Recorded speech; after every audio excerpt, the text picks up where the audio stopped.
என்னுடைய மேனேஜர் எங்களுடைய உத்தரவை வாங்கிட்டு அவர் போய் அதில் அந்த பாக்ஸில் போட போகிறாரு, அந்த ஏல படிவத்தை போட போகிறாரு.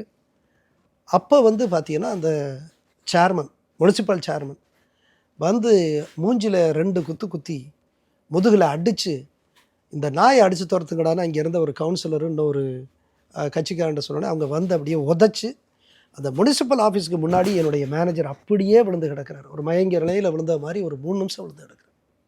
அப்போ எங்கள் ரீஜனல் மேனேஜரு அவர் வந்து ஒரு உடல் ஊனமுற்றவர். அவருக்கு மேலே இருக்கக்கூடிய கடலூர் ரீஜனல் மேனேஜர், அவருடைய கட்டுப்பாட்டில் தான் கள்ளக்குறிச்சி இந்த அங்காடி இயங்குது. அவர் வந்து அப்படியே அப்புறம் போய் தூக்கி தண்ணியெல்லாம் தெளிச்சுட்டு ஒரு 10 நிமிஷம் கழித்து தான் அவர் பேசினாருங்கிற மாதிரி ஒரு சூழல். இதை வந்து என்கிட்ட வந்து ரீஜனல் மேனேஜர் அங்கேருந்து இப்போ இதில் ரிப்போர்ட் பண்ணுறாரு, ஃபோன் பண்ணுறாரு. அப்போ சொல்லையில் எனக்கு ரொம்ப கோபம். ஏன்னா இது போன்ற மேனேஜர் தான், நான் ஏன் லாபச்சூழலை அவ்வளோ விவரித்து சொல்கிறேன்னா, இவங்கெல்லாம் பங்களித்து தான் இந்த கூட்டுறவு நிறுவனத்தை லாபகரமான நிறுவனமாக மாற்றிருக்காங்க. அப்படிப்பட்ட ஒரு உண்மை ஊழியரை அடிபட்டு இது பண்ணுறாருன்னு சொல்லிட்டு எனக்கு கோபத்தில், நீங்கள் ஒன்றுமே செய்ய வேண்டாம், கள்ளக்குறிச்சி போலீஸ் ஸ்டேஷனில் போய் புகார் கொடுங்க, நான் பேசிக்கிறேன்னு சொல்லிட்டு இது பண்ணுறேன். சரி, நான் உடனே அந்த இன்ஸ்பெக்டர் தங்கம்னு நான் நினைக்கிறேன் பேர், அந்த இன்ஸ்பெக்டர் நான் பேசுகிறேன், இந்த மாதிரி தங்கம் இந்த மாதிரி என்னுடைய ஸ்டாஃபை அடிச்சிட்டாங்க, மேனேஜர் அடிச்சிட்டாங்க, உடனடியாக நீங்கள் வந்து எஃப்ஐஆர் போட்டு அந்த சேர்மனை கைது செய்யுங்க அப்படின்னு நான் சொல்கிறேன். சரிங்க சார்னு சொல்கிற மாதிரி வழக்கம் போல் சொல்கிறாங்க. ஆனால் இவங்க போய் கம்ப்ளைண்ட் கொடுக்கையில் புகாரை வாங்கவே இல்லை. ரொம்ப மோசமான ஒரு சூழல்.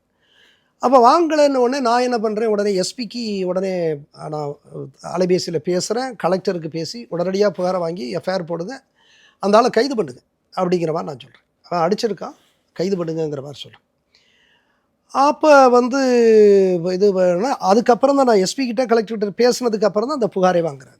புகாரை வாங்கினாலும் எஃப்ஐஆர் போடப்படல.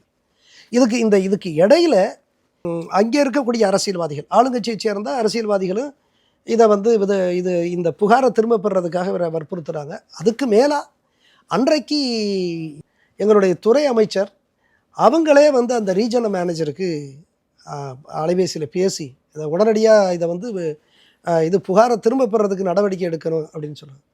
அவர் பயந்து போய், ஐயா அம்மா எம்டி தான் சொல்லியிருக்காருமா, எம்டி உறுதியாக இருக்காரு, நீ போடலைன்னா ஓ மேலே விஜிலன்ஸில் நான் வந்து விசாரணைக்கு உத்தரவிட்டுருவேன் அப்படின்னு சொல்லிட்டு என்கிட்ட வர்றாங்க. என்கிட்ட வந்து என்ன சார் இதை வந்து இது உடனடியாக நீங்கள் வந்து இதை இது பண்ணுறதுக்கு பாருங்கள் சார், வித்ரா பண்ணுறேன். நான் முடியாதுங்கிற மாதிரி சொல்லி, எப்படி மேடம் அப்படிங்கிற மாதிரி, எப்படி வந்து ஒரு கடமையை செய்ய போகையில் இவ்வளவு கொடூரமாக அடிக்கப்பட்டிருக்கா, எப்படி நம்ம வந்து இது பண்ண முடியும்?